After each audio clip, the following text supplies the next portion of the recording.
Ayan po, isang magandang gabi po sa ating lahat. Ayan, siguro po mag-start po tayo ng 6:20. Ayan po, feel free po to tag your friends, yung mga family members nyo, ayan, at yung mga ka-churchmates natin.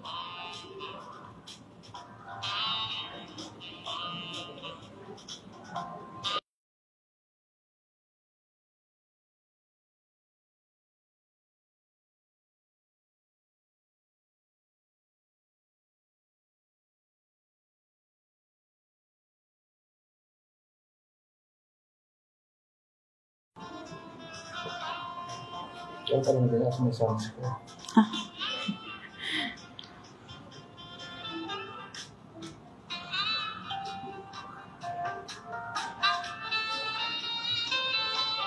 Magandang gabi po sa lahat. Magandang gabi po, Sister Heidi. Ayan po, magtag na po tayo ng ating mga friends and family members. Mag-start po tayo ng 6:20.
Kahit mga 6:12 pa ako na-start. May mga tao.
Ayan po, 6:21 na po. Siguro po tayo po ay magsisimula na.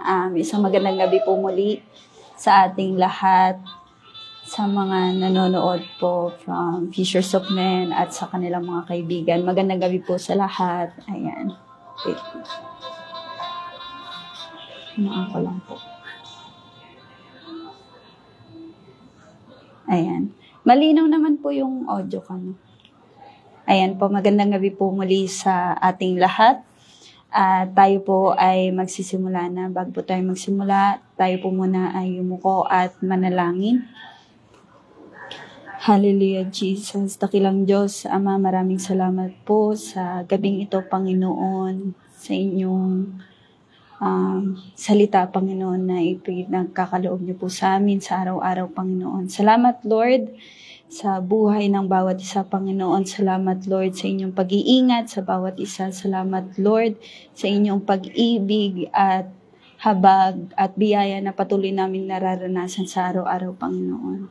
Ama, sa gabing ito, Panginoon, itinataas ko po sa inyo ang Speak Life, Panginoon. Kayo po ang patuloy na kumilos at gumabay, Panginoon, sa aming mapag-aaralan, Panginoon, sa gabing ito. Kayo po ang magbigay sa amin ng wisdom, knowledge, and understanding, Panginoon. Ganun na rin, Lord, sa mga makikinig, Panginoon, sa gabing ito, Panginoon. Kayo po ang magbigay sa kanila ng open heart, Panginoon, sa inyong mga salita. Patuloy niyo po kayong paalalahanan, i-review, Panginoon, inyong mga salita upang itong mga bagay na ito ay aming maituwid, Panginoon. Maraming salamat, Lord, sa inyong habag at biyaya at ihanda niyo po ang aming mga puso, Panginoon, sa gabing ito, Panginoon. Mingi rin po kami ng kapatawaran, Panginoon, sa aming mga nagawang pagkakasala at kayo po ang maglinis, Panginoon, sa aming mga puso, Panginoon. Maraming salamat, Lord, sa gabing ito. Kayo po ang kumilos at gumabay, Panginoon. Ang lahat ng ito, Ama, ay tinataas namin sa inyong dakilang pangalan lamang, sa pangalan ni Jesus. Amen. Ayan.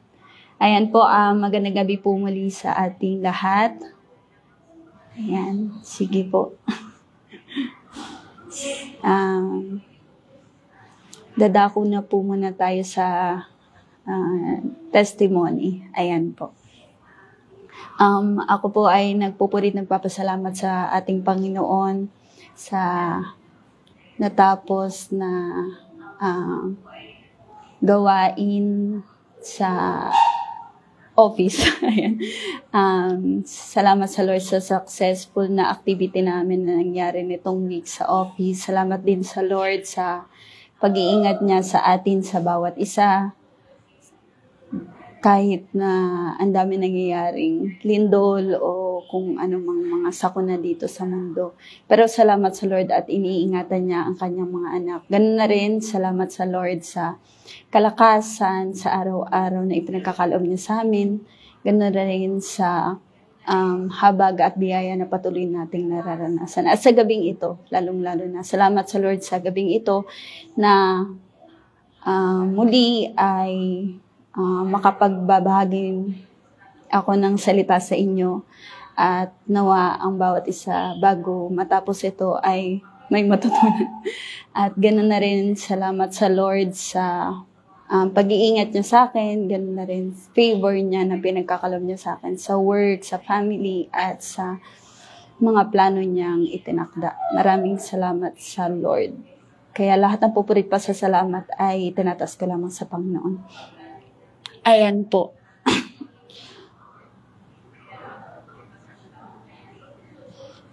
Ayan. So, dadako na po tayo sa ating recap. So, last Sunday po ang nag-recap. Ang kinakabahan ako. Ayan, sige. Last Sunday po, nag-preach po ay si Pastor Alvin. So, ayan. So, na-discuss po is about Joshua 6 verses 1 to 5. So, ang theme po for this month is possessing the cities with God's presence. So, ayan.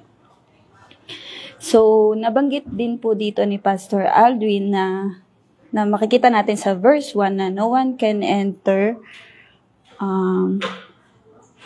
none came in, 'di ba? Kung mapag-aralan natin, kung mababasa natin Joshua 6 verses 1 onwards, ito yung time ng pag-fall ng Wall of Jericho. Ayan. So, dito, makikita natin sa verse 1 na yung instruction, verse 1 onwards, na yung instruction is coming from the Lord. Ayan. And dun sa verse 2, ayan, wait lang, verse 2, ayan. So, kung mababasa natin dito na sinabi ng Panginoon kay Josue, tingnan mo aking binigay sa iyong kamay ang Jericho at ang hari niyaon at ang mga makapangyarihang lalaking matapang. So kung makikita natin dito sa verse 2 na ginamit dito ay past tense na o ibinigay na ng Lord sa kanya yung katagumpayan, di ba? At napag-aralan nga natin last Sunday na all we need to do is to obey sa harapan ng ating Panginoon, di ba? Ayan. So, the power of the Lord, ayan. Nabanggit din natin dito na that the power of the Lord was released when the Israel completed the command or task. Ayan. And obedience is the key to our spiritual maturity, di ba? Isa yon sa mahalagang bagay, yung pag-obey natin sa utos ng ating Panginoon, di ba? At napag-aralan din natin last Sunday na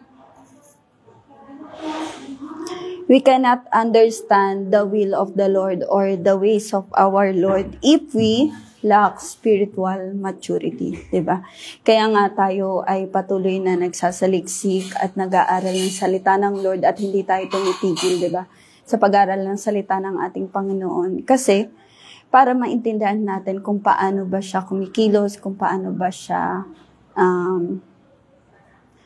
kung paano ba gumagawa ang Lord, 'di ba? Kaya patuloy nating ginagawa yung mga bagay na iyon.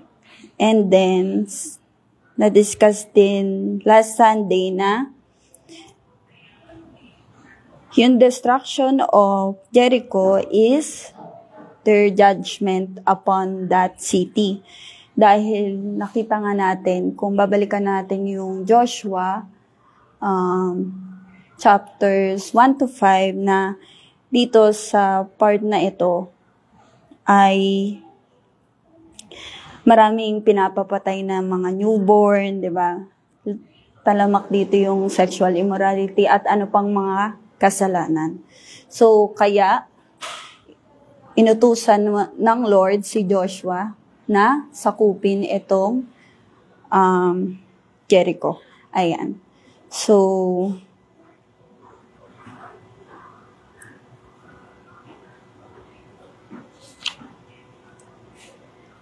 ayun lang po, parang ang na-highlight dun sa last Sunday is yung pag-obey talaga natin sa ating Panginoon is one of the key to our spiritual maturity. Ayan. At later, mapapadaanan natin ito.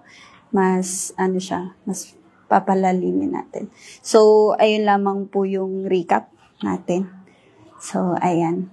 So, dadako na po tayo sa ating exhortation. So, ayan po. Magandang gabi po sa mga nanonood.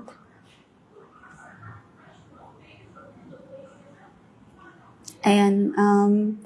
Bago po tayo magsimula, buksan po na natin ang ating mga Biblia sa Joshua 6 verses 1 to 5. So, ayan. Verse 1, sabi dito, ang Jericho nga ay lubos na nakukubkob dahil sa mga anak ni Israel, walang nakalalabas at walang nakapapasok. At sinabi ng Panginoon kay Josue, tingnan mo, aking ibinigay sa iyong kamay ang Jericho at ang hari niyaon at ang mga makapangyarihang lalaking matapang. Verse 3, at iyong liligirin na ang bayan lahat ng mga lalaking pangdigma na liligid na minsan sa bayan. Ganito mo gagawin na 6 na araw. Verse 4, at 7 saserdote sa unahan ng kaban ay magdadala ng 7 pakakak na mga sungay ng tupa, at sa 7 araw ay inyong liligiring makapito ang bayan, at ang mga saserdote ay hihipan ang mga pakakak. Verse 5, at mangyayari na pagkahinipan nila ng matagal ang sungay ng tupa at pagka inyong narinig ang tunog ng pakakak, ay hihiyaw ng malakas ang buong bayan at ang kuta ng bayan ay guguho at ang bayan ay sasampa. Ang bawat isa'y tapatan sa harap niya. Tapatan sa harap niya. Ayan. So, bigyan ko lang po kayo ng short background. Ayan. Short background about kay Joshua. So, nitong mga nakaraang araw din ay ito ay sinulat sa book ng Joshua, na alam naman natin na si Joshua ay naging leader ng mga Israelites after ni Moses, di ba? And si Joshua yung nagtuloy ng pag-lead niya sa mga Israelites dun sa promised inheritance ng ating Panginoon para sa mga Israelites. And kung titingnan natin, itong book ng Joshua is written by Joshua. It's himself na makikita natin sa Joshua 24 verse 26 noong 14,000 to 1370 BC. So, ayan, short background lang about kay Joshua. Ayan. At the book of Joshua begins right after ng death ni Moses na makikita natin sa Joshua 1 verse 1. So, ang pinaka-focus ng story ng Joshua chapter 6 is yung fall ng Wall of Jericho. So, ano nga ba yung situation nung time sa Jericho during that time? So, makikita natin ito sa verses 1 to 2. So, sabi doon, now the gates of Jericho were securely barred because of the Israelites, and no one went out and no one came in. So, kung titingnan natin, yung Jericho is one of the oldest inhabited cities in the world. At makikita ito sa Jordan Valley. So, ayan. So, bago tayo magtungo sa ibang verses, discuss muna natin kung ano ba yung itsura nitong Jericho na to. Ayan. So, ayan. So, kung titingnan natin, yung Jericho ay may outer and inner wall. At yung dimension niya, ayan, yung stone retaining wall niya is about 12 to 15 feet or 4 to 5 meters high. Yung mud brick wall niya above it is 20 to 26 feet high. And yung total height ng wall is around 32 to 41 feet or 10 to 12 meters. So, kung i-imagine natin, ito ay sobrang mataas, sobrang taas nito, 10 to 12 meters high. And yung thickness ng wall, yung kapal nitong wall na to, ay 6 to 8 feet or kung i-convert natin sa meters is 2 to 2.5 meters. So, ayan.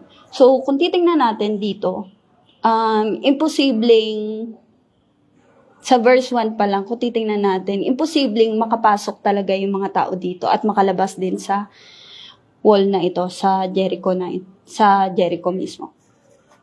'Di ba? And bakit ba may mga wall bakit ba sila nagtatayo ng wall sa noong unang panahon? Unang-unang rason kung bakit sila nagtatayo is para hindi makapasok yung mga kalaban nila or para hindi sila madaling masakop, di ba? nung mga unang panahon. So, yun. So, the wall symbolize the, protection. And kung titingnan natin dito, etong barriers na ito ay napakataas at napakakapal na imposibleng, sabi nga sa verse 1, di ba? Tightly shut up and no one went out or came in. So, ayan. So, nakita natin kung gaano ka-secure yung lugar nila. Diba? Pero sabi sa verse 2, ayan. Kung gaano kataas, kung gaano kakapal yung wall na ito. Diba? Na walang nakakapasok or walang nakalalabas dito sa lugar na ito. Pero sinabi ng Lord kay Joshua sa verse 2, "See, I have delivered Jericho into your hands along with its king and its fighting men." So, kung titingnan natin sa perspektibo ng isang tao, sobrang imposibleng kung titingnan ng isang tao, sobrang imposibleng makapasok ka dito or makalabas ka. Yun pa kayang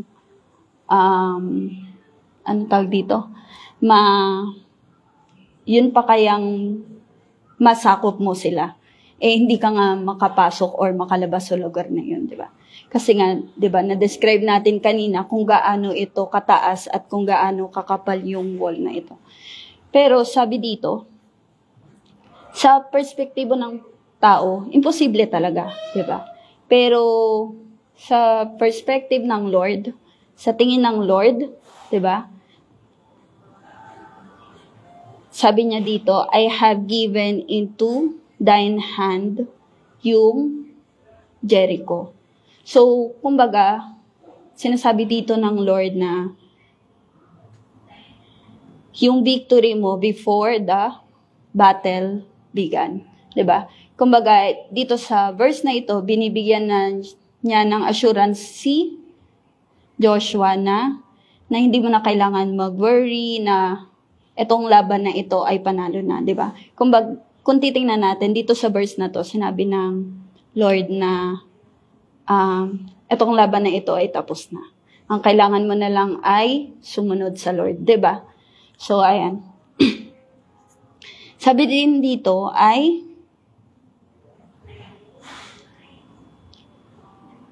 na hindi na kailangan mag-worry ni Joshua na binigyan siya ng assurance ng Lord na, kumbaga, ibinigay na sa kanya ito ng Lord. Ang kailangan niya na lang ay sumunod, di ba? So, para sa atin, malaking bagay na yun na yung mismong ang Lord na, kumbaga, malaking bagay na yun sa atin na ang Lord na mismo yung nagsabi nun, di ba? So, ayan. Kumbaga sa running event, di ba? Sa mga may nagmamarathon, ganon. Kumbaga, sinabi na sa'yo na ikaw ay panalo na sa running na to. Ikaw ay nanalo na. Ang kailangan mo na lang ay sumali at tumakbo o kaya sumunod at gawin yung ipinapagawa sa'yo. So, ganun. Parang ganun yung concept niya. So, ayan. Wait lang po.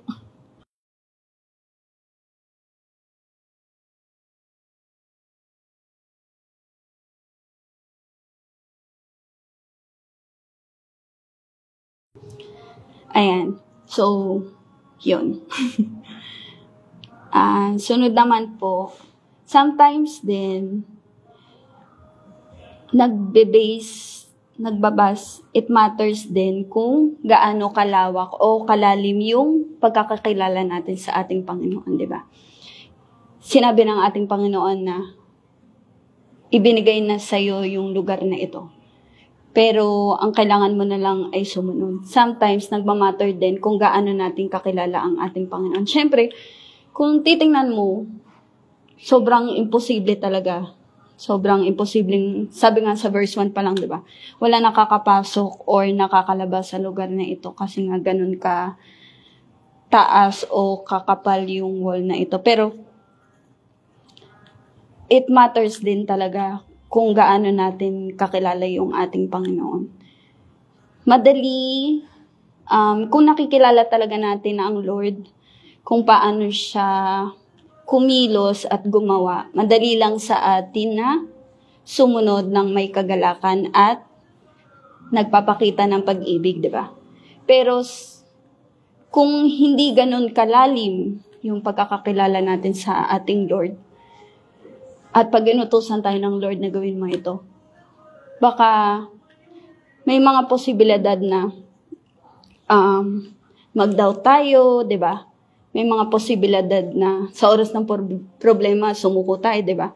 Kaya nga patuloy tayo nag-aaral ng salita ng Lord, patuloy tayo nagsasaliksik ng salita ng Lord, para makita natin kung para tayo ay mas mag-mature, para tayo ay makasunod sa kalooban ng ating Panginoon, di ba? At ayun, nga, kung nakikilala talaga natin ang Lord, kung paano siya kumilos o gumawa, madali lang sa atin na sumunod sa ating Panginoon ng may kagalakan at ang pagpakita tayo ng pag-ibig sa ating mga ginagawa, di ba? Ayan. At sinasabi din dito na yung pananampalataya natin ay nagsisimula ng when we choose to believe kung ano yung sinabi ng ating Panginoon. di ba? Kahit hindi natin ito nakikita, kahit hindi natin ito nararamdaman, di ba? Yun nga yung definition of faith, di ba? Na faith is, Hebrews 1:1, is the substance of things hoped for, of things unseen. Di ba? Ayan. So, ayun, ang sinasabi dito is, it means that we need to trust God. We need to obey what the Lord says, di ba? Ayan. So,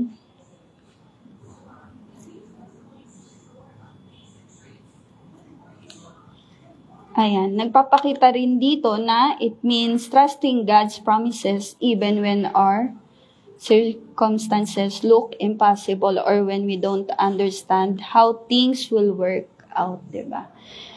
Kasi nga, di ba, kung makikita natin dito sa verse 2, sinabi na ng Lord na ibinigay na kay Joshua yung lugar na iyon. So, kumbaga, yung battle na yun is over. Pero, may kailangan rin gawin si Joshua. Ang kailangan niya is sundin ang command ng ating Panginoon. At yun ay makikita natin sa verses 3 to 5. Ayan. Verses 3 to 5, sabi dito, at iyong liligirin ang bayan lahat. Ay, sa English na lang. Ayan. So, sabi dito, march around the city once with all the armed men. Do this for 6 days. Ayan. So, kailangan nilang mag-march dun sa city ng 6 na araw. At sa ika-7 araw, ay kailangan nilang mag-march doon ng 7 times. 7 beses. With the priest blowing the trumpet. So, when you hear them sound a long blast on the trumpets, have the whole army give a loud shout, then the wall of the city will collapse and the army will go up and everyone straight in. Ayan. So, dito naman po sa Joshua 6 verses 3 to 5, so, dito na nagbigay ng instruction ang Lord. Diba sabi ng Lord, ayan, Joshua, ibinigay ko na sa iyo itong lugar na ito. So, ang kailangan gawin ni Joshua is sumunod. So, ang instruction ng Lord, kung makikita natin, very, kung titingnan natin, bakit ganun yung instruction ng Lord kay Joshua, di ba? Very unusual siya, na hindi siya yung sasalakay na may daladalang mga anong tawag doon? Yung mga ginagamit nila noong unang panahon na mga pana, yung mga weapons na ginagamit nila sa mga battle. 'Di ba? Ang instruction ng Lord is march around the city once a day for 6 days. And yung pag-7 araw ay kailangan nilang march 7 times and shout after magpatunog ng trumpet, di ba? So, kung titingnan natin, walang instruction ng Lord na magdala sila ng weapons, na mga pang-battle, di ba? Ang kailangan lang nilang gawin dito is to obey at manampalataya sa ating Panginoon. Kumbaga, nabanggit nga ng mga nakaraang Speak Life, di ba? Makikita natin dito kung gaano ka-specific ang instruction ng Lord. At kung titingnan natin, sa isip natin bilang mga tao. Ayan, bilang mga tao na, bakit ganun yung instruction ng Lord? Paano nila masasakop yung Jericho kung ganun yung instruction ng Lord, diba? Pero hindi. Kasi iba yung pamamaraan at pagkilos ng Lord. Diba? So, ayan. Kung makikita natin, may specific instruction siya na binigay kay Joshua. So, sabi dito, sometimes God's command seems illogical, but His ways are higher than our ways, diba? So, sometimes, tinitingnan natin na, bakit kaya gano'n yung instruction ng Lord? Diba? Minsan napapaisip tayo, bakit kaya gano'n yung instruction ng Lord? Pero, in the long run, makikita natin na, kaya pala gano'n yung instruction ng Lord sa atin. Kaya pala gano'n yung pinapagawa ng Lord sa atin. Kasi alam niya naman kasi, di ba, nalalaman naman natin na yung ways ng Lord is higher than our ways and yung plans ng Lord is higher than our plans, di ba?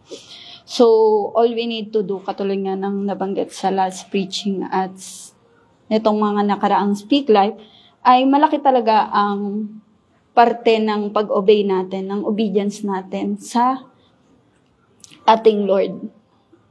Malaki talaga yung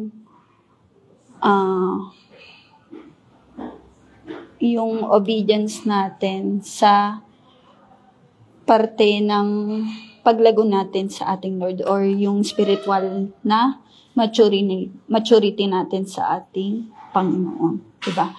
So, ayun.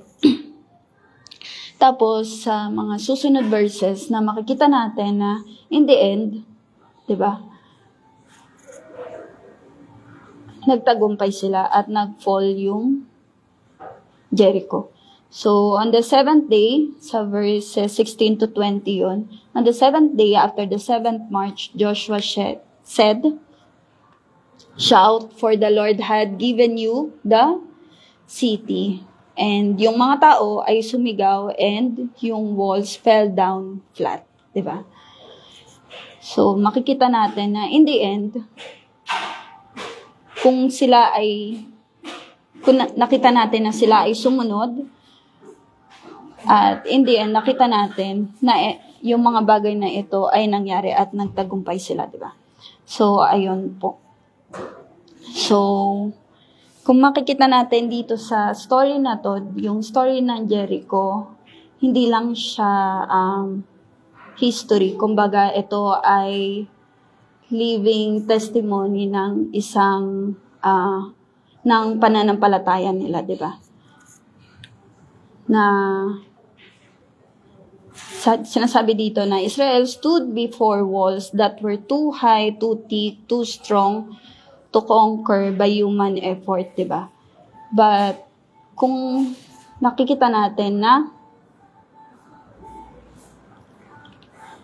hindi ito magagawa ng isang tao lamang, di ba? Mangyayari itong mga bagay na ito sa pamamagitan lang ng ating Panginoon, di ba? At alam natin na napaka-imposible nitong mga bagay na ito, pero sa tulong ng Lord, ito ay mangyayari, di ba? Ang kailangan lang natin ay mag-obey at manampalataya sa ating Panginoon. Ayan, but what man could not do, God did through faith and obedience. At dapat makita rin natin dito sa Joshua 6 na ito na yung mga walls, yung wall of Jericho didn't fall because of human strength. Ito ay nasakop because God's presence was with His people. Diba?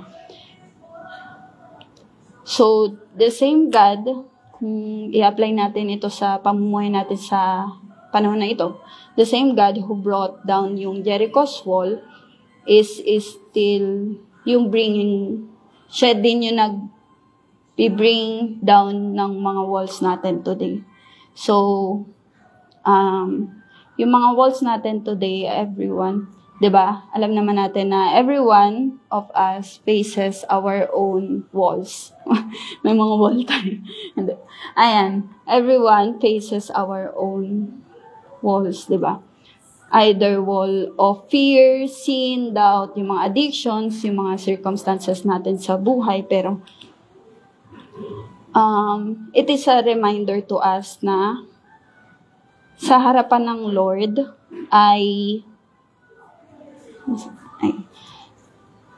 reminder to us na sa harapan ng Lord, walang wall na mataas or walang wall na makapal or strong or no situation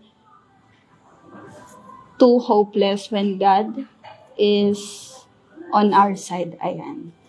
So, nakita din natin dito na ang Lord lang yung may kakaya. Ayan, makikita din natin dito na ang Lord lang yung may kakayahang magpabago sa atin, di ba?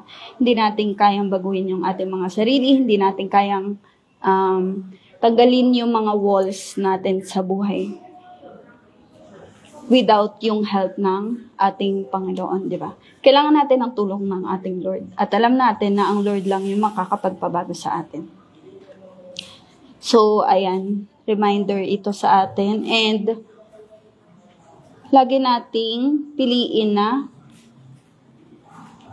pagkatiwalaan ng ating Panginoon. Lagi nating sundin ang ating Panginoon and walk in His presence.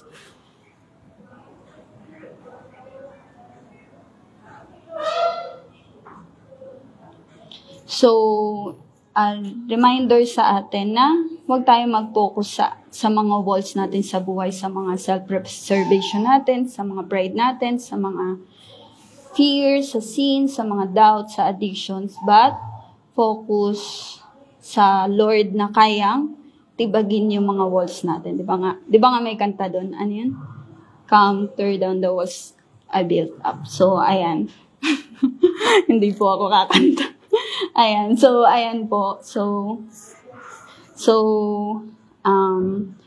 ayun, 'di ba? Alam naman natin na ang Lord lang yung may kakayahang tumibag ng mga walls sa ating buhay. Yung mga walls na yun, nalalaman natin, yun yung nasaan yung sinulat ko dito? Ayan, yung mga walls na yun kasi ay hinder sa atin from getting closer sa ating Panginoon. So, kailangan itong mga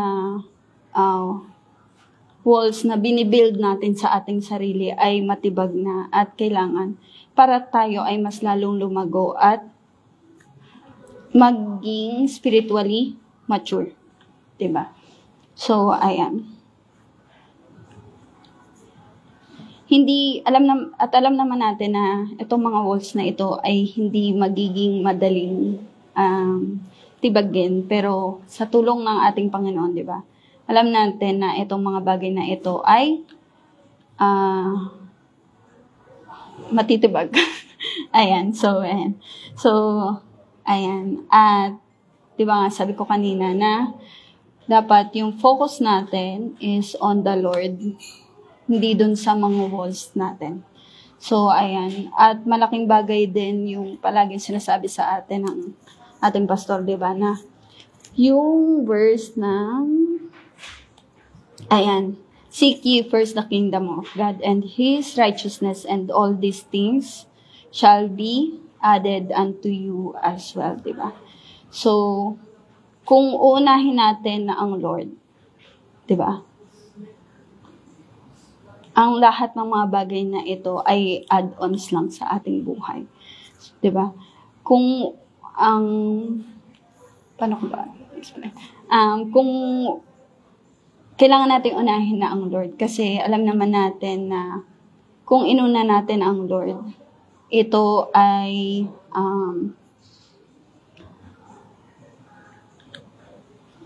alam natin sa mga bagay na ito ay hindi tayo pagkukulangin ng ating Panginoon. So, ayan. So, next is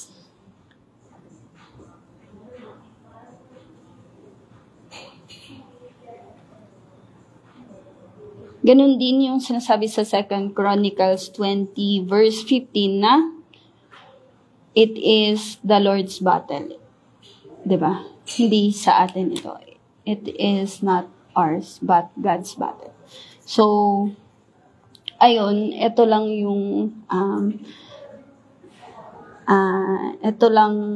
mga paalala sa atin ng ating Panginoon na hindi tayo mag-focus sa mga walls na meron tayo sa ating buhay, kundi mag-focus tayo sa ating Panginoon. At alam naman natin, if we seek first yung kingdom ng Lord, everything ay mga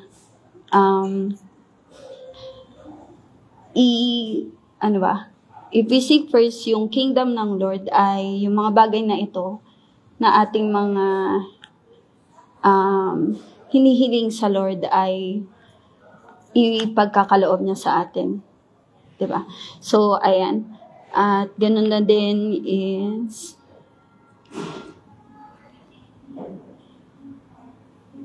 yung pag-obey natin sa ating Panginoon is key talaga sa ating maturity. And one aspect na nakaka-apekto dito is yung pagkakakilala natin sa ating Panginoon. Paano ba natin siya nakikilala? Sino ba para sa atin ang ating Panginoon, 'di ba?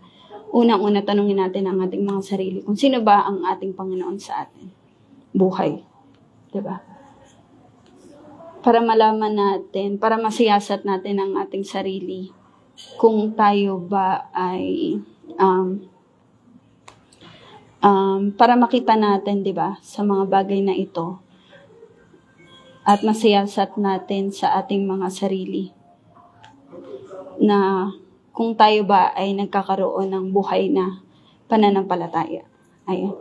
So, ganun na rin po, isang malaking bagay dito is yung pag-obey natin at pagtitiwala natin sa ating Panginoon na pag may inutos ang Lord sa atin, ang unang step na gagawin natin ay mag-obey at sumunod sa ating Panginoon. Diba? At ayun nga, na yung mga walls sa ating mga buhay ay kailangan nating alisin. Isa-isa na nating alisin. At ang Lord lang yung may kakayahang mag-alis nito sa atin. So sa tulong ng Lord, siya yung mag-aalis nitong mga bagay na ito sa atin. Ganun na rin,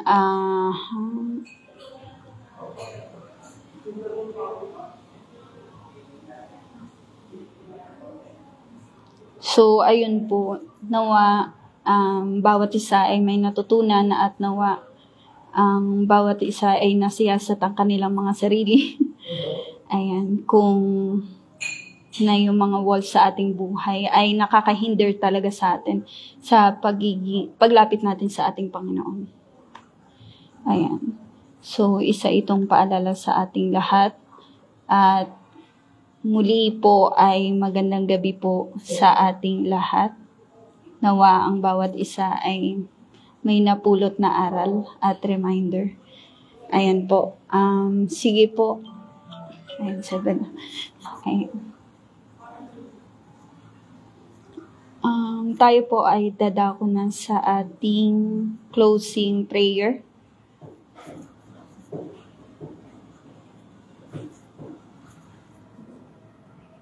Sige po, tayo po ay manalangin. Hallelujah, Jesus. Hallelujah, Lord. Dakilang Diyos. Ama, maraming salamat po sa gabing ito na ipinagkaloob niyo po sa amin. Salamat, Lord, sa inyong mga paalala, sa inyong mga biyaya at habag na patuloy namin nararanasan, Panginoon.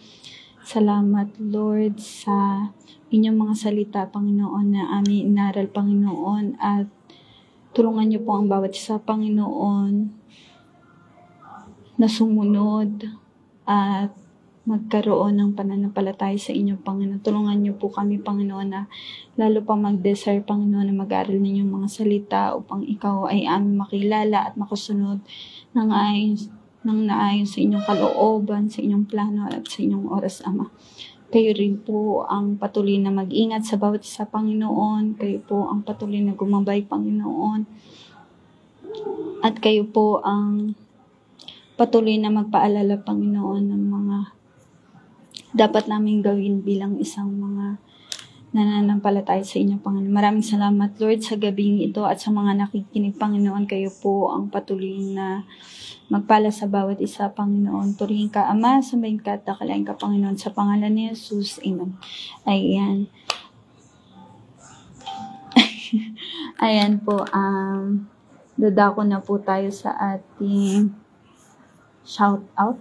Ay, sorry. Ayan po, medyo maaga po tayo nagsimula ngayon kasi may pupunta po kaming Cubao. Ayan, so magandang gabi po sa lahat. Magandang gabi po Sister Heidi. Ayan, from, saan ba siya ngayon? Uzbekistan. Ayan, magandang gabi po. Ganun na rin po kay Brother Jig. Brother Ryan.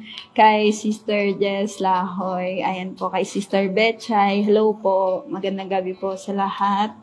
Ganun na rin po kay Sister Christine. Sama po. Ayan. Tita G, hello po. Good evening po. Ayan po. Magandang gabi po. Ganun na rin po sa mga taga FOM family. Ayan, sa main po, sa mga taga Bicol po. Kalila Pastor Carl, Sister Ikay. Ayan po, magandang gabi po, Sister Mirna. Brother Sandro, ayan. Ayan po, from FOM Japan. Magandang gabi po, Sister Miyuki Kida. Ayan, magandang gabi po. Ayan. Ayan po, salamat po sa mga nag-tag, sa mga nag-share.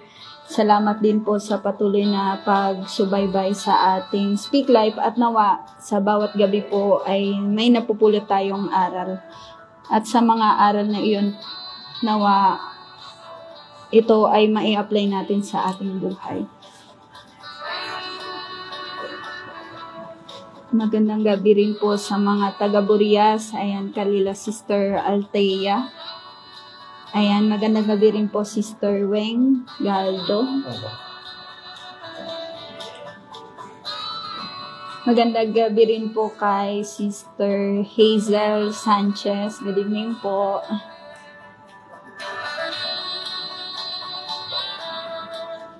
Ayan, sa mga nagtag po kalila Sister Juvie, Sister Christine, Brother Raz, Mami Lot. Ayan, magandang gabi po. Kay Sandro, kay Ryan, kay Sister CJ, kay Sister Leah, kay Sister Ana. Magandang gabi po.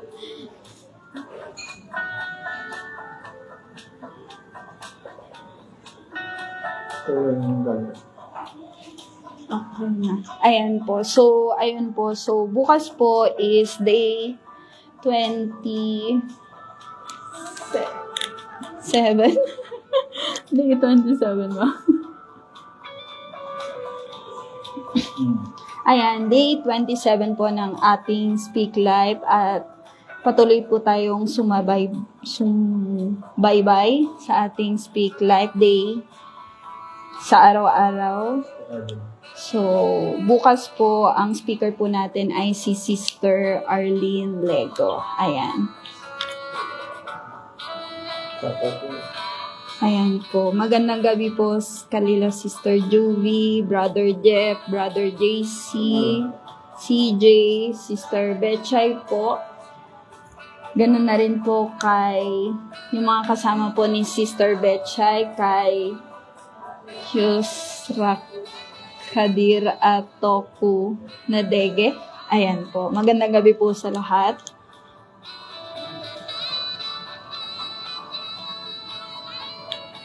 Okay. Ano kung dito ako sa cellphone? Ayan, magandang gabi po wait lang. Kay Lila Brother Ras, ayan po, kay Sister Janet, kay Brother Roger. Ayan. At sa tech ko po ngayong araw. Ayan po siya. Yung tech ko po. Ayan. So, nandito po kami ngayon sa Krispy Kreme. Kasi medyo maingay sa boarding house. So, ayan po. Magandang gabi po sa lahat. At nawa ang bawat isa ay patuloy na sumubaybay sa ating Speak Life. At patuloy po tayong mag-aral at magsiyasat ng salita ng ating Panginoon para mas lalo pa nating makilala ang ating Panginoon kung paano siya kumilos at kung paano siya gumawa sa ating buhay. Maraming salamat po at magandang gabi po sa lahat. Ayan. So, ayun lamang po. Ayan. Magandang gabi rin po kay Junior Alvisa. Kapatid po ni Kuya Jeff. Ayan po, magandang gabi po kay Junior Alvisa. Ayan, sige po. So, ayun po, bukas po ay day 27 at ang speaker po natin ay si Sister Arlene. So, ayun lamang po. God bless po sa ating lahat. Bye.